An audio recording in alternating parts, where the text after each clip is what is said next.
میں جا رہے ہیں. یہ ہمارے لیے عبرتناک چیز ہے کہ پیسہ خوشی نہیں دیتا. خوشی اس کو ملتی ہے جو آپ 5 وقت کی نماز میں اللہ سے ایک چیز ہی مانگتے ہیں کہ اللہ مجھے ان کے راستے پہ لگا جن کو تو نے نعمتیں بخشیں، ان کے نہیں جو اپنی تباہی کے راستے پہ نکل گئے. یہ سارا وقت آپ کی زندگی کے اندر یہ 2 راستے آئیں گے، اور ایک خوشی کا راستہ ہے اور ایک آپ کی تباہی کا راستہ ہے. ایک وہ راستہ ہے جو آسان راستہ نہیں ہے، مشکل راستہ ہے.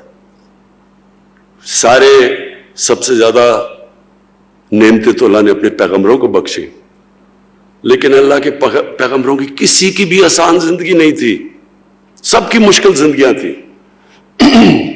تو یہ جو ہم کئی دفعہ سمجھتے ہیں نا، قرآن میں ایک اور آیت ہے کہ جس چیز کو تم اپنے لیے اچھا سمجھتے ہو وہ برا ہے، اور جس کو برا سمجھتے ہو وہ اچھا ہے. مطلب یہ کہ ہم آسان زندگی کو کئی دفعہ اچھا سمجھتے ہیں، وہ انسان کے پوٹینشل کو تباہ کر دیتا ہے. ہم شارٹ کٹس لے لیتے ہیں زندگی میں. کوئی آج تک بڑا کام کسی انسان نے نہیں کیا شارٹ کٹ لے کے، کبھی بھی نہیں ہوا. اگر اللہ کے حبیب جو انسان کو اللہ نے سب سے زیادہ پیار کیا، اگر ان کو 13 سال سب اتنے مشکل وقت سے اللہ نے گزارا تو برا تو نہیں ہوگا ہمارے لیے. اللہ نے ثابت کیا کہ جب وہ دنیا کی تاریخ کے سب سے گریٹسٹ لیڈر 10 سال کے بعد صرف 40 لوگ مسلمان تھے،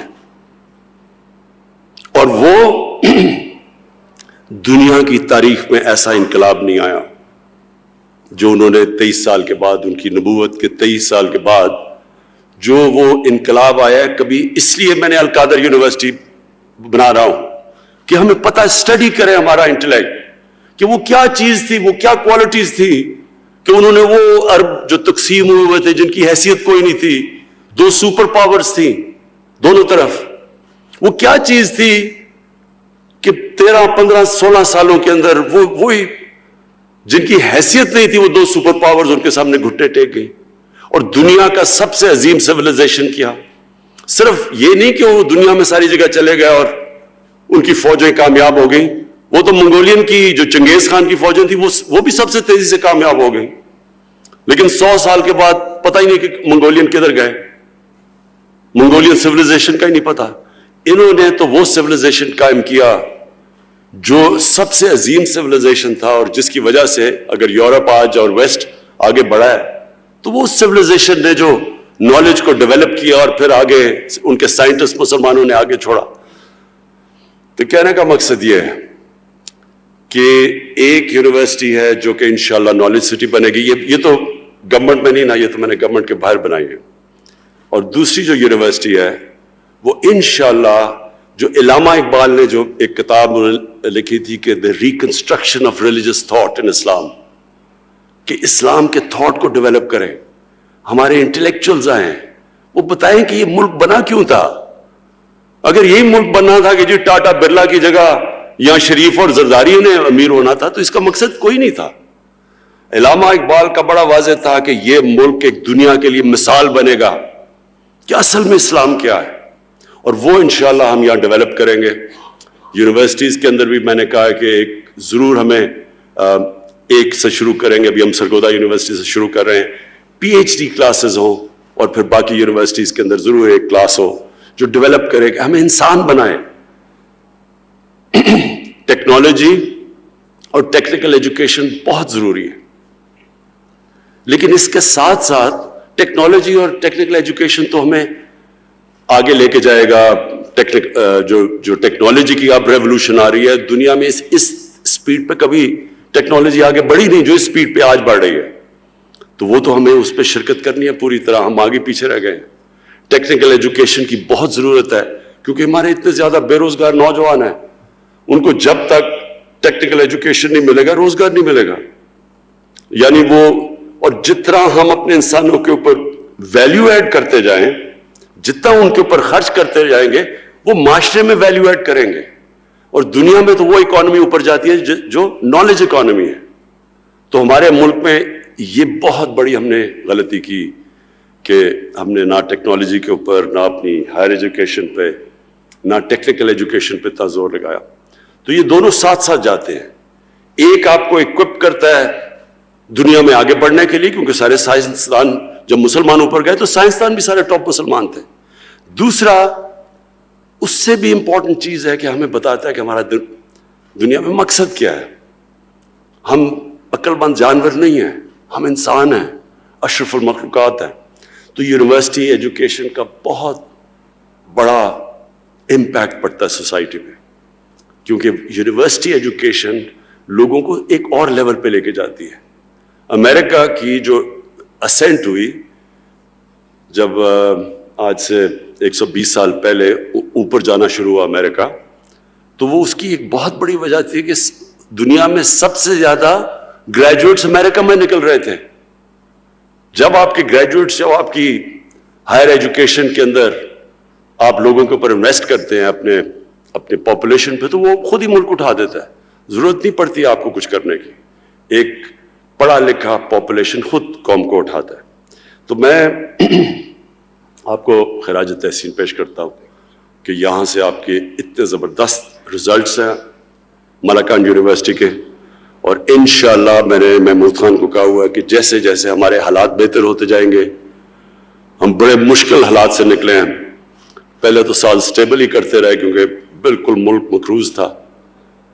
اور میں آپ کو ذرا بتاؤں کہ مقروض کیسے تھا، یعنی آپ کو سٹیٹسٹکلی پتہ چلے کہ ملک کے حالات کیا تھے. جب ہم آئے تو ملک کے پاس پیسے نہیں تھے، اپنے جو باہر کی قرضوں کی قسطیں دینی تھی اور اپنی ری پیمنٹس کرنی تھی، ہمارے پاس پیسے نہیں تھے، ڈیفالٹ کر رہے تھے. ہمارے دوست ملکوں نے مدد کی، بچا لیا ہمیں ڈیفالٹ سے. اگر ڈیفالٹ ہو جاتا تو لوگ آج اگر مہنگائی کو کہہ رہے ہیں کہ زیادہ مہنگائی ہے، آپ کو اندازہ نہیں کہ وہ کس طرح کی مہنگائی آنی تھی.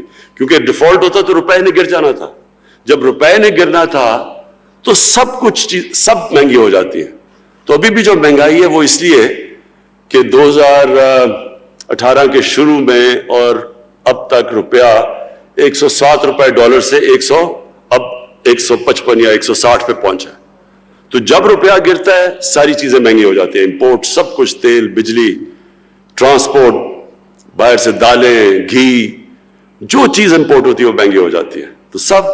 تو ایفیکٹ روپے کی کمزوری سے پڑتا ہے.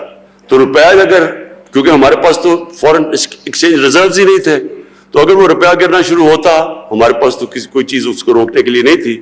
اس لیے ہمارے دوست ملکوں نے ہماری مدد کی، ہم بچ گئے. تو آج ذرا 2.5 سال میں آپ کو یہ بتاؤں کہ پچھلے نون لیگ کے 2.5 سال میں انہوں نے کتنا قرضوں پہ سود واپس کیا تھا؟ 3000 ارب. ہم نے اپنے 2.5 سال میں قرضوں پہ کتنا سود اب تک واپس کر چکے ہیں؟ 3.2 ٹریلین، 6.2 ٹریلین، یعنی دگنے سے زیادہ. 6.2 ٹریلین ہم نے واپس کیا ہے، انہوں نے اسی ٹائم میں 3 ٹریلین واپس کیا. سود کے ساتھ جو ہم نے لون ریپیمنٹس کیے ہیں، انہوں نے آرام سے انہوں نے اپنے 2.5 سال میں کتنی ریپیمنٹس کی تھی لون پلس انٹرسٹ؟ 20 ٹریلین، 20,000 ارب. ہم نے ابھی تک کتنی کی ہے؟ 35,000 ارب. سو اس کا ہوتا کیا ہے؟ جب آپ اتنے زیادہ قرضے واپس کرتے ہیں، پیسے ہی نہیں ہوتے اپنی تعلیم پہ خرچ کرنے کے لیے، ہسپتالوں پہ، سڑکوں پہ. تو یہ تو ہم اب میں آپ کو بتاتا ہوں کیا کرنا ہے، ہمارے جو چیلنجز اور ہم کیا کر رہے ہیں. نمبر 1، اب ہمارے اوپر یہ قرضوں کا بوجھ پڑا ہوا ہے، اس کو ہم نے واپس کیسے کرنا ہے؟ ویلتھ کریشن سے. ایسے پروجیکٹس بنانے ہیں جو کہ ہماری دولت میں اضافہ کریں. مثلا لاہور میں راوی سٹی بنا رہے ہیں، نیا شہر. اس کے اندر ٹریلینز کی یعنی کئی ہزار ارب روپے کی اس کے اندر ویلتھ جنریشن ہوگی. ہمارا کوئی خرچہ نہیں ہوگا کیونکہ پرائیویٹ سیکٹر آئے گا. ایک کراچی میں بنڈل آئلینڈ ہے، بڑے بڑے انویسٹرز انتظار کر رہے ہیں جس وقت ابھی سندھ حکومت ہمیں کسی وجہ سے اجازت نہیں دے رہی, لیکن بڑے بڑے انویسٹرز آ رہے ہیں جو کہ وہاں انویسٹ کرنا چاہتے ہیں. اس سے کیا ہوگا؟ فورن ایکسچینج آئے گا ہمارے پاس, ہمارا روپیہ مضبوط ہوگا. پھر ہم نے لاہور میں ایک ڈسٹرکٹ بنائی ہے, بزنس ڈسٹرکٹ. ہم اندازہ لگا رہے تھے کہ اس سے 6,000 ارب روپے کی ویلتھ جنریشن ہوگی. پھر 2 بڑی ڈیمز بنا رہے ہیں 50 سال کے بعد, بادشاہ ڈیم اور ممن ڈیم. 50 سال کے بعد یہ 2 بڑی ڈیمز بن رہی ہیں. یہ ویلتھ جنریٹ کریں گی, سر پروڈکٹیوٹی بڑھے گی ہماری. سارا جو ہمارا چشمہ رائٹ بینک کینال کا, یہاں چیف منسٹر صاحب مجھے کہتے رہتے ہیں, اس سے کم از کم کوئی 3 لاکھ ایکڑ ڈی آئی خان کے اندر زمین کاشت ہو سکتی ہے. تو اس کے لیے تو بڑی ڈیمز, تو وہ ان سے ویلتھ جنریشن ہوگی.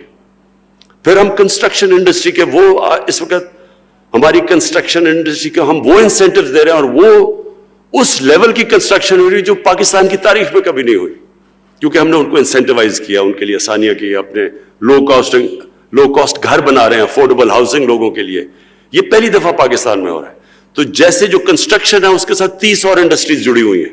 تو جب کنسٹرکشن چلتی ہے تو 30 اور انڈسٹری چلتی ہے, روزگار بھی ملتا ہے, ویلتھ کریشن بھی ہوتی ہے. اور پھر جو اگلی چیز ہے ٹورزم. ٹورزم ایک ایسی چیز ہے جو اکیلی ٹورزم پاکستان کو اتنا پیسہ لا سکتی ہے فورن ایکسچینج میں, جو ہمارا یہ جو سارے مسئلے ہیں فورن ریزروز کے, یہ سب ختم ہو سکتے ہیں. اور ٹورزم جو اس وقت اندرونی ٹورزم ہے, ڈومیسٹک ٹورزم ہے, وہ پاکستان میں ٹیک آف کر گئی ہے. اب سوات میں تو خیر آپ کو پتہ ہی ہوگا کہ کتنی ٹورزم ایک پچھلے 2 سالوں میں آئی ہے. کورونا کے باوجود کبھی پاکستان میں اتنی ٹورزم نہیں آئی, اور پہلے تو صرف گرمیوں میں آتی تھی, اب گرمیوں اور سردیوں میں ٹورزم ہے. اس لیے یہ بڑا اچھا آپ نے یہاں ہاسپٹیلٹی کی کلاسز رکھی ہوئی ہیں, بہت امپورٹنٹ ہے آپ کے لیے, کیونکہ ٹورزم میں ان پہاڑی علاقوں میں, دور دراز علاقوں میں اتنا روزگار ملے گا لوگوں کو. ان کو جانا نہیں, لوگ جاتے ہیں باہر, کوئی کراچی جاتا ہے, کوئی دبئی, کوئی سعودی عربیہ نوکریاں ڈھونڈنے کے لیے. لیکن جب یہ ٹورزم ٹیک آف ہو گئی, یہ سارے علاقے کے اندر لوگوں کو باہر نہیں جانا پڑے گا, کیونکہ جو وہ پیسہ جنریٹ کرتا ہے. میں آپ کو مثال دیتا ہوں, پاکستان تو کوئی میرے خیال میں 1 یا 2-3 ملین ڈالر بھی نہیں جنریٹ کرتا ٹورزم سے. ملیشیا جس کی صرف سی ٹورزم ہے 20 ارب ڈالر جنریٹ کرتا ہے, 20 ارب ڈالر. ہماری ایکسپورٹس 25-26 ارب ڈالر ہے, تو صرف ٹورزم سے. پھر ترکی 40 ارب ڈالر جنریٹ کرتا ہے ٹورزم سے. سوئٹزرلینڈ 2 فگرز آتی ہیں, 60 ارب سے 80 ارب ڈالر جنریٹ کرتا ہے. اور سوئٹزرلینڈ, ہمارا جو شمالی علاقے ہیں ناردرن ایریاز, وہ آدھے ہیں سوئٹزرلینڈ سے, سوئٹزرلینڈ آدھا ہے ہمارے ناردرن ایریاز سے, دگنا ہے سوئٹزرلینڈ کا سائز. تو ہم اگر اس کو صحیح معنی میں یوٹیلائز کریں, مجھے ایک آسٹریلین نے آ کے کہا کہ جو اسکیئنگ یہاں ادھر ہمارے ناردرن ایریاز میں ہے, وہ کہتا اس دنیا میں کہیں نہیں ہے اس طرح کی اسکیئنگ. اور اسکیئنگ کے اوپر ہی سارا جو سوئٹزرلینڈ کا پیسہ بنتا ہے اسکیئنگ کے اوپر ہے. تو ہم صرف ٹورزم کو اب ہم پورا زور لگانے لگے ہیں ٹورزم پہ, اور انشاءاللہ اس کو پوری طرح. اور یہ جو آپ نے ملاکنڈ میں کورسز آف ہاسپٹیلٹی کے رکھے, زبردست کام کیا آپ نے, بیکاز یہ فیوچر ہے اب آگے. پھر جو انڈسٹریلائزیشن, دیکھیں ملک کبھی انڈسٹریلائزیشن کے بغیر نہیں آگے جاتا. سمپل چیز میں آپ کو بتا دوں, اگر آپ نے صرف کپاس اگانی ہے اور یہ دھاگا ایکسپورٹ کرنا ہے یا آم ایکسپورٹ کرنے ہیں, اس سے کبھی ملک ترقی نہیں کرے گا. ہمارے پاس کبھی اتنی دولت نہیں آئے گی. سمپل ہے نا, ایک دکان ہے, ایک دکان آٹا بیچتی ہے, دوسری دکان کمپیوٹر بیچتی ہے. اب سوچو اس کی کیا آمدنی ہے اور اس کی کیا آمدنی ہے. اسی طرح ملک جب وہ ویلیو ایڈ کرتا ہے, جب وہ نالج بیسڈ اکانومی بنا دیتا ہے, اس کی اتنی زیادہ ریٹرنز ہیں کہ وہ ملک اوپر اٹھ جاتا ہے. ملیشیا, جب مہاتر محمد ملیشیا میں آئے ارلی 80s میں, تو ملیشیا صرف ربر اور میرے خیال میں ٹن, یہ 2 ایکسپورٹس تھیں اس کی. اس نے آ کے الیکٹرانکس کی پہلے کاٹیج انڈسٹری بنائی, اور وہ آہستہ آہستہ وہی کاٹیج انڈسٹری پوری ان کی الیکٹرانک کی انڈسٹری بن گئی. $80 ارب صرف اس کی الیکٹرانک ایکسپورٹس تھی. تو آگے ہم نے جو جانا ہے, ہم نے ٹیکنالوجی اور ٹیکنیکل ایجوکیشن لے کے, اور اپنی انڈسٹری کو اب ہم نے پہلی دفعہ, یہ 1950s میں ہماری انڈسٹری بڑی تیزی سے اوپر جا رہی تھی, بدقسمتی سے 70s میں نیشنلائز کر دی, وہ سارا کچھ رک گیا. اب ہم اس کے بعد پہلی دفعہ پاکستان اپنی انڈسٹری اٹھا رہا ہے. آخر میں جو آپ کو کہنا چاہتا ہوں, دیکھیں اللہ نے اس ملک کو کسی چیز کی کمی نہیں دی. اس میں اللہ نے اتنی نعمتیں دی ہیں کہ میں حیران ہوں کہ لوگوں کو پتہ ہی نہیں کیا نعمتیں دی ہیں اللہ نے. کوئی بھی نعمت یہاں ہے ہی نہیں جو کہ ہمارے پاس نہیں ہے اللہ کی. صرف مسئلہ یہ ہے کہ ہم نے اپنے مائنڈ چینج کرنے ہیں. جب میں کہتا ہوں نا نیا پاکستان, نئی سوچ چاہیے ہمیں. وہی جو پرانی گھٹی پسی طریقے ہم نے اختیار کیے ہوئے, جو ایک اور چیز میں مس کر گیا, ایگریکلچر, اس میں ہماری ساری پرانی ٹیکنیکس ہیں. ابھی بڑی اچھی آپ نے بات کی زیتون کی. آپ سوچیں ہم پتہ نہیں کوئی $3 ارب کا تیل باہر سے, ایڈیبل آئل ہم باہر سے امپورٹ کرتے ہیں. یہ ملک دنیا میں سب سے زیادہ زیتون اگا سکتا ہے, کیونکہ میں نے ایکسپرٹ کو بڑھایا کینیڈا سے, اس نے کہا کہ جو سارا دریائے سندھ کا جو رائٹ سائڈ ہے اس سے بہتر زیتون اگانے کی کوئی جگہ ہی نہیں ہے. اور اس کی کتنی یعنی ویلیو ایڈ زیتون کا, جو آپ اگر صرف ہم ایکسپورٹ اس کی شروع کر دیں, اور یہاں پہلے تو امپورٹ نہیں کرنی پڑے گی اور پھر ایکسپورٹ کر سکتے ہیں. اور یعنی ایسا درخت ہے جو کم بارش پہ مشکل جگہ پہ اگ جاتا ہے, تو اس کے اوپر انشاءاللہ پورا زیتون کے اوپر لے کے آ رہے ہیں. پھر ایک ایووکاڈو ہے, میں صرف آپ کو مثالیں دے رہا ہوں, جو سب سے مہنگی سبزی گنی جاتی ہے, اس کو ایووکاڈو کہتے ہیں. اتنا بہتر اگتا ہے ہمارے ملک میں. میں نے اپنے اسلام آباد میں گھر میں لگایا ہیں, وہ سر زبردست قسم کے ایووکاڈوز ہو گئے. ہم نے کبھی سوچا ہی نہیں. تو میں صرف آپ کو یہ سمجھا, تھوڑی جب انسان مشکل میں ہوتا ہے تو پھر آؤٹ آف دا باکس سوچتا ہے. وہ کہتے ہیں necessity is the mother of invention. جب آپ کو ضرورت پڑتی ہے تو پھر انسان کے اندر بڑی صلاحیت دیا اللہ نے, ہم کچھ بھی کر سکتے ہیں. ہمارا جو ایگریکلچر سیکٹر ہے اس کے اوپر صرف, اور انشاءاللہ میں اگلے ہفتے اب ایک نئی پالیسی لے کے آ رہا ہوں, وہ جب میں اناؤنس کروں گا انشاءاللہ آپ دیکھیں گے کہ ایک نئی سوچ لے کے آ رہے ہیں ایگریکلچر میں, بالکل ایک مختلف قسم کی سوچ. اور یہی سیکٹر انشاءاللہ ہمیں اکیلا سیکٹر بھی اٹھا سکتا ہے. تو میں آخر میں پھر سے آپ سب کا شکر گزار ہوں, اور انشاءاللہ پھر بھی آپ کے پاس آؤں گا. شکریہ.